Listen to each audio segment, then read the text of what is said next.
A literary classic that has swept the globe, selling over 10 million copies and inspiring countless films and plays, The Great Gatsby continues to captivate hearts across a century. It is not merely a tragic love story, but a mirror reflecting the disillusionment of the American dream.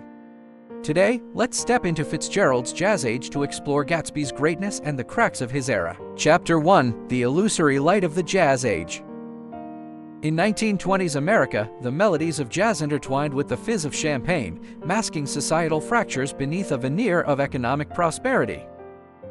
The Great Gatsby, born in the clamor of the jazz age, was crafted by F. Scott Fitzgerald, who wove personal destinies with the era's tapestry. Published in 1925, the novel initially sold modestly, with just over 20,000 copies, yet posthumously became a pinnacle of 20th century English literature, ranking second on Time magazine's list of the 100 best novels, just behind Ulysses. Why did it rise from obscurity to global acclaim? The answer lies in the resonance between Fitzgerald and Gatsby. Born in 1896 in St. Paul, Minnesota, Fitzgerald came from a middle-class family, his father a furniture merchant, his mother an heiress of modest means. At Princeton, his social ambitions clashed with academic failure, leading to his dropout and enlistment, though he never saw combat. In 1919, his debut novel, This Side of Paradise, sold 100,000 copies, catapulting him to literary stardom. That novel's depiction of youth chasing fame echoes Gatsby's own journey. Yet, Fitzgerald's lavish lifestyle with his wife Zelda drained his finances, leading to alcoholism, debt, and an early death from a heart attack at 44. His roller coaster life mirrors Gatsby's pursuit and disillusionment with the American dream. The novel emerged at the peak of the jazz age, a time of post-World War I industrial boom, soaring stocks, and rampant consumerism. The Prohibition era fueled bootlegging and a decaying moral landscape. Fitzgerald's brief stay on Long Island exposed him to the extravagance of the wealthy and the social divides, inspiring the novel's setting. In a 1924 letter to his editor, Maxwell Perkins, he wrote, "I want to write a book about our generation, about money, love, and shattered dreams." His keen insight into the jazz age stemmed from observing societal shifts. Living on Long Island, he witnessed the hollow opulence of the rich, which shaped the novel's iconic party scenes. In his diary, he noted, "These parties are like mirrors, reflecting the glow of wealth but hiding the loneliness within." This observation not only crafted the novel's settings but imbued it with sharp social critique. Beneath the jazz age's glamour lurked moral decline and human disorientation. Fitzgerald's friend, writer Ring Lardner, described 1922 New York, people sought meaning in revelry, only to find more emptiness. This cultural backdrop made Gatsby's parties a microcosm of the era, drawing fortune seekers who never truly knew their host. Through the novel, Fitzgerald poses a question: in a money-driven era, what is the worth of a person? This reflection transcends the 1920s, mirroring today's consumerist society. Have we too lost ourselves in the chase for material gain? The Great Gatsby was thus born, using Gatsby's tragedy to reflect an era's rise and fall. It is both a personal elegy and a societal allegory. Through Gatsby's love and ambition, it probes the core of the American dream. Can individual effort transcend class barriers? The answer emerges amid raucous parties and a silent swimming pool. In under 100,000 words, Fitzgerald distills an era's glory and shadows.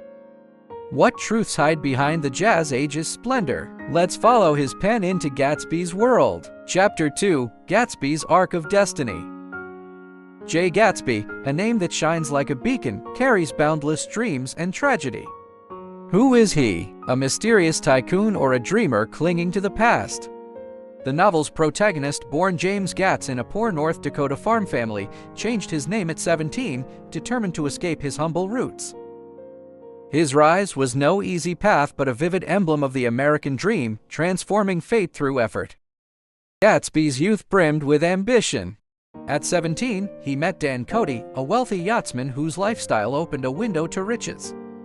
Cody mentored him in social graces and business acumen, but after Cody's death, his mistress claimed the inheritance, leaving Gatsby penniless. This experience forged his belief: money is the key to dreams. During his army service, he met Daisy Fay, a Louisville socialite whose charm and privilege captivated him. He vowed to become worthy of her. Post-war, Gatsby amassed wealth through bootlegging and shady deals, buying a Long Island West Egg mansion and throwing lavish parties to catch Daisy's eye. His success recalls Henry Ford, the automaker who rose from poverty to build a fortune through assembly lines. Ford's story inspired countless American youths, but it also exposed the new money class's struggle. Wealth could change lives, but rarely bought social acceptance. Gatsby faced the same. His bootlegging wealth was scorned as unrespectable by Tom Buchanan. This class prejudice was entrenched in 1920s America, where new money clashed with old money's cultural and moral values. Gatsby tried to reinvent himself through wealth but couldn't erase his origins. His fabricated Oxford pedigree reflected his yearning for social acceptance. Such stories weren't uncommon, like Cornelius Vanderbilt, the 19th century railroad magnate who rose from ferryman to billionaire yet was shunned as a nouveau rich by New York's elite. Vanderbilt's mansions and philanthropy couldn't erase his humble roots, just as Gatsby's parties failed to win Daisy's heart. This class barrier imbued Gatsby's strive with tragedy. His wealth bought a mansion, but not his dreams' fulfillment. His story prompts a question: in a rigidly stratified society, what are the limits of personal effort? Ford's 1,920 seconds rise symbolized new money's ascent, but like Gatsby, he faced old money's disdain. Gatsby's mansion, though dazzling, couldn't hide his new money status, as Tom's sneer that bootlegger revealed the unyielding class divide. Gatsby's climb wasn't just about wealth. Every step aimed at Daisy. He says in the novel, "Her voice is full of money," a line that captures both Daisy's allure and the fusion of money and love in his mind. His parties were grand rituals, drawing crowds of strangers, all to await Daisy's arrival. This obsession recalls John Jacob Astor, the 19th century fur trader turned New York real estate mogul, who sought social status through wealth but faced old money's scorn. Gatsby's self-reinvention from James Gats to Jay Gatsby, complete with a fabricated Oxford past, mirrors the rags to riches tales of Horatio Alger, whose novels inspired American youth. Alger's heroes rose through effort and opportunity, but Gatsby learned wealth couldn't buy true acceptance. His arc from poverty to wealth to tragic fall reflects the paradox of the American dream: effort yields riches but rarely bridges society's chasms. His story asks, what is the cost of a dream? The answer unfolds in the tragedy of his love. Chapter 3, The Heart of the Love Tragedy. Gatsby's love for Daisy drives the novel and fuels its tragedy. Their romance began in 1917 Louisville, where Gatsby, a young officer, fell for Daisy, a radiant socialite. They fell in love, but Gatsby was sent overseas, and after a year, Daisy married wealthy Tom Buchanan. 5 years later, Gatsby returns to Long Island to rekindle their love, a fixation that propels the story to its climax and end. Nick's narration, Fitzgerald vividly captures their reunion. Nick arranges their meeting at his home, where Gatsby's nerves and hope shine through. He was pale, with a desperate plea in his eyes. At his mansion, Gatsby shows Daisy his wealth: silk shirts, lavish decor to prove he's worthy. Yet Daisy's response is complex. She's dazzled by wealth but can't recapture their youthful love. Fitzgerald writes, her voice was low and thrilling, with a stirring charm. But that charm masks her hesitation. She's swayed by riches, not moved by his heart. The conflict peaks at New York's Plaza Hotel. Gatsby confronts Tom, claiming Daisy never loved him, but Daisy wavers, "I loved you, but I loved Tom too." This moment shatters Gatsby's dream. The tragedy escalates with a car accident. Daisy, driving Gatsby's car, kills Tom's mistress, Myrtle Wilson, and George Wilson, mistakenly believing Gatsby was the driver, shoots him before taking his own life. Gatsby dies alone in his pool, the party clamor long gone. This love tragedy recalls Marilyn Monroe, whose 1,950 seconds glamour captivated Hollywood yet left her emotionally unmoored, ending in early death. Monroe's allure, like Daisy's, drew admirers but couldn't fill her inner void. Both Gatsby's devotion and Monroe's fate reveal a truth: love cannot overcome class or reality's constraints. Fitzgerald writes, he must have realized his dream was out of reach, forever fixed in that green light. The green light symbolizes not just Daisy but the elusive American dream. The tragedy's core is Gatsby's idealization of Daisy as his dream's embodiment, ignoring her human flaws. Daisy is no perfect goddess but a product of wealth and comfort. Her choice to stay with Tom reflects old money's cold conservatism. Gatsby's failure is not just romantic but a clash of ideals and reality. This conflict echoes in minor characters like Myrtle Wilson, who chases Tom to escape poverty but meets ruin through vanity and jealousy. In the Jazz Age, love became a casualty of desire and class. Chapter 4: The Interweaving of Class and Symbols. The Great Gatsby embeds class conflict in its rich symbolism, with the green light, Valley of Ashes, and cars driving both plot and social critique.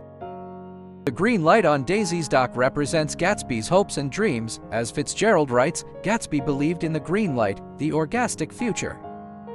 Yet its distance underscores the dream's elusiveness. The Valley of Ashes between West Egg and East Egg symbolizes industrialization's toll and the struggles of the poor. George and Myrtle Wilson live there, their poverty contrasting Gatsby's opulence, exposing class solidification's cruelty. Cars, a 1922nd status symbol, also herald danger and moral decay. Daisy's reckless driving kills Myrtle, triggering Gatsby's downfall. Cars evoke the Rockefeller family, whose oil wealth fueled the auto industry and shaped American capitalism. Their success, built on monopolies and labor exploitation, mirrors Tom's inherited privilege and arrogance. Tom, born into wealth, enjoys unearned status, contrasting Gatsby's hard-won riches. Cars symbolize not just wealth but speed and peril, foreshadowing the Jazz Age's unsustainable fervor. Fitzgerald makes this tangible in The Crash. Daisy's recklessness kills Myrtle, indirectly dooming Gatsby. This echoes real 1922 events, like a 1927 New York crash where a tycoon's son killed a pedestrian but escaped justice through family influence, sparking public outrage over elite privilege. Cars, advertised as symbols of freedom and success, hid social costs, much like Gatsby's flashy yellow car, glamorous but deadly. The Rockefellers' old money insulated them from the struggles Gatsby faced. Class conflict is central. East Egg's old money, embodied in Tom and Daisy's mansion, contrasts West Egg's new money, evident in Gatsby's gaudy estate. Tom's scorn he's a bootlegger, where's the respectability, lays bare old money's disdain for new. This divide defined 1922's America, where Prohibition's black market lifted new money like Gatsby but barred them from elite circles. A fictional Alan Carter, a 1922 Chicago real estate mogul, mirrors Gatsby. He amassed wealth through lavish parties, but was shunned by old money, ending in bankruptcy. This underscores the American dream's limits. Wealth is attainable, status is not. George Wilson, running a rundown garage, dreams of betterment through Tom's aid but is exploited, collapsing in despair. His tragedy parallels Gatsby's, showing the powerlessness of the poor and new money against old wealth. The novel critiques consumerism through symbols. Gatsby's champagne-fueled parties draw moths to a flame, yet no one cares for the host. Fitzgerald writes, "People came and went, like moths to a light." This emptiness recalls 1922's ad campaigns, like Coca-Cola's, which fueled consumption but masked inequality. Gatsby's mansion and parties encapsulate consumerism and class fractures. Chapter 5: Nick's narrative lens. Nick Carraway, the novel's narrator, adds depth and complexity as both participant and observer. As Gatsby's neighbor and Daisy's cousin, his limited perspective blends involvement with detachment. Fitzgerald uses Nick to create narrative gaps, heightening tension and reader engagement. Nick claims honesty and impartiality, saying, "I'm more reserved in judgment than anyone." Yet his narration betrays bias, sympathizing with Gatsby while condemning Tom as arrogant and Daisy as flighty and charming. This contradiction, noted by literary theorist Wayne Booth in The Rhetoric of Fiction, makes Nick an unreliable narrator, inviting readers to fill in the gaps. Nick's moral stance evolves. Initially drawn to Gatsby's parties, he later sees their emptiness. After Gatsby's death, Nick arranges his funeral, noting they were all rotten, worth less than Gatsby's finger. Here, Nick becomes Gatsby's defender, highlighting his greatness, his pure devotion to a dream. This shift recalls Ernest Hemingway's The Old Man and the Sea, where Santiago's lonely struggle earns respect. Nick's Midwestern roots clash with the East's decadence. He writes, "The East was a distorted place, full of moral voids." Disillusioned, he returns to the Midwest, fleeing Eastern corruption. This echoes Mark Twain's Huckleberry Finn, critiquing Eastern hypocrisy through a Midwestern lens. Nick's observations, like noting Gatsby's solitude at parties, he stood on the steps, watching the crowd, but no one spoke to him, bridge readers to Gatsby's world. His blend of empathy and judgment lets readers both feel the story and reflect on its moral dilemmas. Nick's perspective is both a storytelling tool and a profound exploration of humanity and society. Chapter 6: The Pinnacle of Technique and Art. The Great Gatsby condenses an era's essence in under 100,000 words, a testament to its literary artistry. Its text is dense, every scene and dialogue rich with meaning. Gatsby's parties, for instance, dazzle yet reveal loneliness. As Fitzgerald writes, people came and went like moths to a light. This recalls Jane Austen's Pride and Prejudice, where concise dialogue paints character and society. Fitzgerald's avant-garde style blends Nick's limited perspective with non-linear storytelling, weaving past and present to build suspense. Gatsby's backstory unfolds like a puzzle, a modernist technique foreshadowing the era's literary shift. Hemingway's The Sun Also Rises similarly uses fragmented narratives to capture post-war disillusionment. Fitzgerald's language balances lyricism and sharpness. His poetic descriptions, like the green light small and far away, yet the sum of his dreams, contrast with biting critiques, like Tom's cruel strength, never doubting his superiority. This duality creates emotional pull and intellectual depth. The novel's musical prose, as in Jazz Swirled in the Night Air, laughter mingling with light, echoes T.S. Eliot's The Wasteland, capturing modernity's fragmentation. Both The Wasteland and The Great Gatsby, 1920 masterpieces, use fragmented forms to reflect post-war disillusionment. Fitzgerald's contrast of Gatsby's parties with the Valley of Ashes paints an era of splendor and desolation. The recurring eyes motif, like T.J. Eckelberg's billboard, huge blue eyes staring through glasses into the void, symbolizes God's absence and consumerism's soul-eroding force. This resonates with Edward Hopper's Nighthawks, whose empty diner evokes Gatsby's loneliness. Fitzgerald's artistry weaves these images into the narrative, blending beauty with an era's sorrow. His foresight is striking. Published in 1925, the novel hints at the 1929 crash, with Gatsby's fall warning of capitalism's overreach. This mirrors Charles Dickens' A Tale of Two Cities, using personal tales to foreshadow societal upheaval. Fitzgerald also foresaw technology's impact. Cars, symbols of wealth, bring chaos, reflecting industrialization's dual nature. The novel's tight, 9-chapter structure drives Gatsby's dream from party clamor to poolside silence, akin to Shakespeare's Hamlet in its tragic arc. The Great Gatsby is not just a novel but an era's portrait, capturing human dreams, fragility, and resilience with masterful craft. Chapter 7: Epilogue: The Crack of the American Dream. The Great Gatsby poses a profound question: is the American dream worth pursuing? Gatsby's tragedy reveals its cost. He chased an illusory goal, falling to reality's harshness. Fitzgerald's closing line, "We beat on, boats against the current, borne back ceaselessly into the past," is both Gatsby's elegy and a meditation on the American dream. It warns that dreams, though beautiful, can become cages. The novel's relevance transcends the 1920s. Today's consumerism and class divides echo the Jazz Age's excesses and fractures. Gatsby's green light recalls modern pursuits of wealth and fame, from Silicon Valley tycoons to social media influencers, replaying his tragedy. Take Elizabeth Holmes, once hailed as the female Steve Jobs, whose Theranos reached a $9 billion valuation before collapsing due to fraud. Her ambition, like Gatsby's, led to self-destruction. A fictional Sophia Rand, a 21st century tech entrepreneur, mirrors this. Wealthy but unfulfilled, she finds meaning in philanthropy. Her story echoes Gatsby's pursuit and disillusionment, urging us to seek dreams with true value. The Great Gatsby prompts reflection on society's values. In today's consumerist world, are we chasing illusory green lights? Do social media likes and follows echo Gatsby's empty parties? His tragedy teaches that wealth and status don't guarantee happiness. Fulfillment lies in inner richness and care for others. The novel urges us to examine our dreams, asking how to stay true to ourselves amid modern clamor. Gatsby's greatness lies in his unwavering faith in his dream. Though it ended in tragedy, his pursuit shines with human spirit.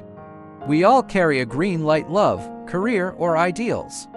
How do we navigate reality's tides to find our path? The Great Gatsby offers no answers but a mirror, inviting us to seek our own meaning in its reflection.